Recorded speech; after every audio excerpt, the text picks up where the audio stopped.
Toi aussi, ça t'arrive de regarder ton dashboard de Home Assistant et te dire que tu aurais pu faire mieux?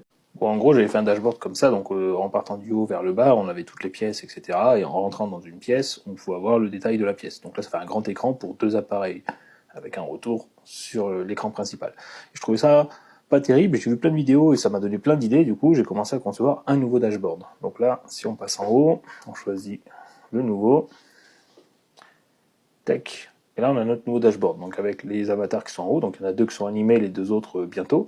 J'avais vu ça sur un des dashboards récemment, le coup de pouvoir envoyer un message, donc j'ai rajouté aussi le petit message et on clique sur un des personnages pour pouvoir envoyer une notification.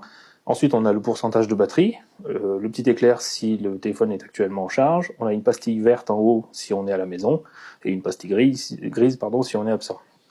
Après, de l'autre côté, on a un rappel un petit peu de tous les appareils. Donc ça, c'est tous les appareils de la maison, il en manque encore quelques-uns, il faudra que je les mette. Et ensuite, ces appareils-là sont aussi regroupés par pièce. Par exemple, si je mets le salon, je vais avoir deux appareils qui sont mis en route.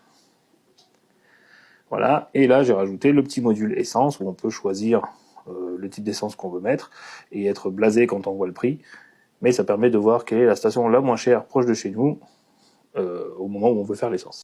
Là, j'ai commencé à travailler sur la petite carte du salon, donc ça c'est le Google là, pour pouvoir envoyer des médias, etc. Mais ça c'est pas encore fait.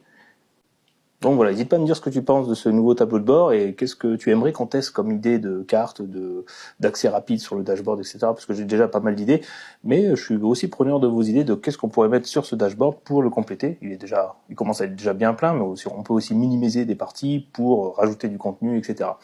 Allez, sur ce, j'attends vos idées, à plus.